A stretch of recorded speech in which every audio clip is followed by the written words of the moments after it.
Bitcoin going up and then crashing back to 40,000 one day. And there we are today. Why do you think Bitcoin has been unable to sustain its momentum over the past 6 months? There's a lot of speculation about central banks pushing the price down, much like in the gold market. But I think it's much simpler than that. So that's clearly what's going on right now.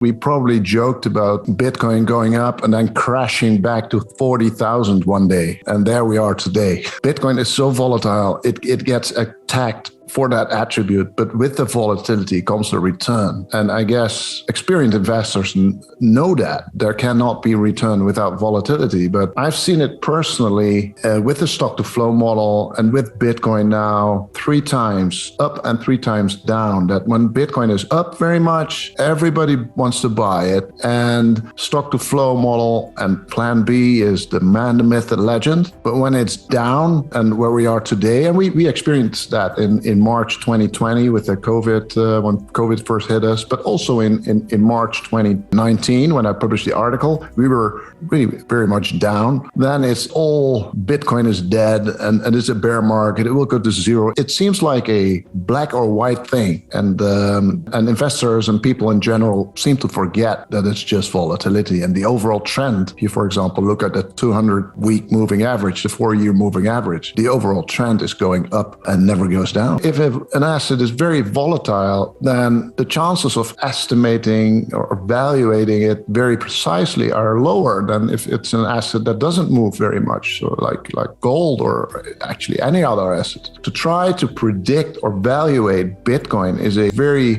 it must be a very rough estimation. And you're right, the stock flow model is very rough. So stock to flow is basically saying that if an asset is scarcer, it should be more valuable. And well, how do you quantify scarcity?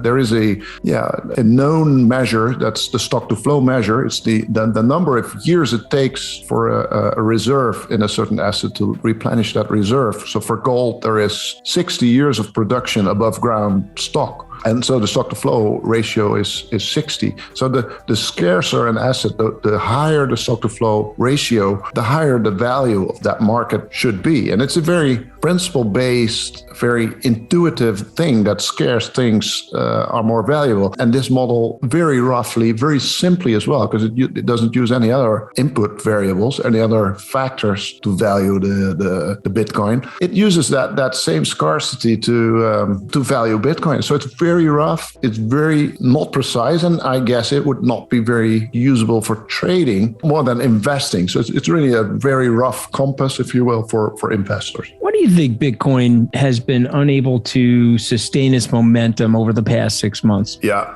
there's a lot of stories about manipulation, about the futures ETF coming alive with all the possible manipulation around that. There's a lot of speculation about central banks pushing the price down, much like in the gold market. But I think it's much simpler than that. We saw a China miners ban halfway last year, and that wiped out half of the hash rate, half of the security of the network. That was a major thing, major structural event, macro event, you might call it even for Bitcoiners. But that wiped out half of the hash rate, and all the miners had to move and relocate their stuff to the countries around China and to America, Texas mainly. So that was the number one reason, very obvious, very clear, to impact the price of Bitcoin. And currently, obviously, a lot of tech stocks are going down. The S&P goes down, and a lot of other assets go down because there is a risk of interest rate rise. And the Fed has,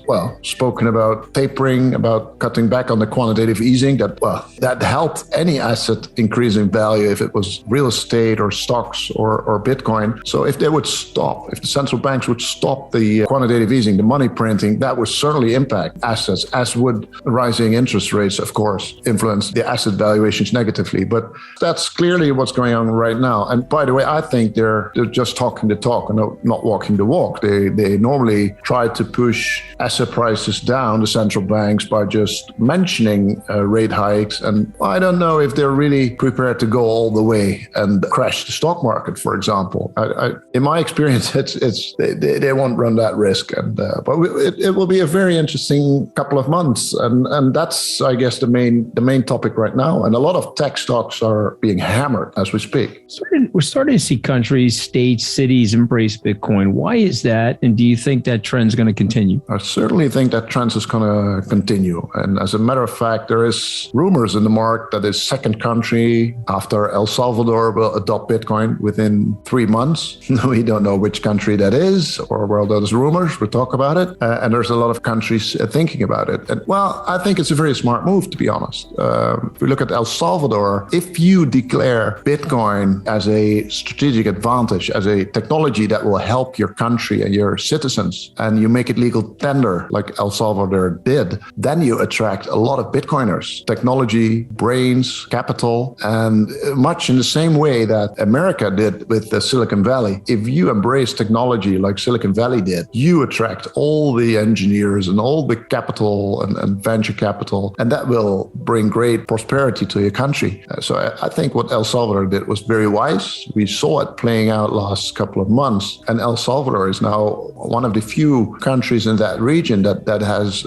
a positive growth trend in tourism, in general economic growth. It's especially countries with a currency of their own that doesn't do very well because they made policy mistakes in the past. They printed too much money. They had too ambitious government programs that had to be financed. And so countries like Venezuela, Turkey, Brazil, Mexico would be ideal candidates to make Bitcoin legal tender like El Salvador did. And that will, I'm sure, that will bring great prosperity. And it will cut the power that the IMF has over you. So yeah, it's a risk as well, because the IMF will fight like it does with El Salvador, and it will maybe not extend your loans, and you will have some troubles there. But the money will come from different parties, from Bitcoin investors, from venture capitalists. So yeah, I think that will be the big trend of the future, and in fact, that might very well be the trigger that we need to make the next step up, the next 10x, if you will. Yeah, the early ones get all the profits, and the earlier you get in, the more profit you make. I mean. Anthony was telling about $20,000 Bitcoin the last time we spoke. I think that was about the time that your fund also started, which obviously, looking back, was a very nice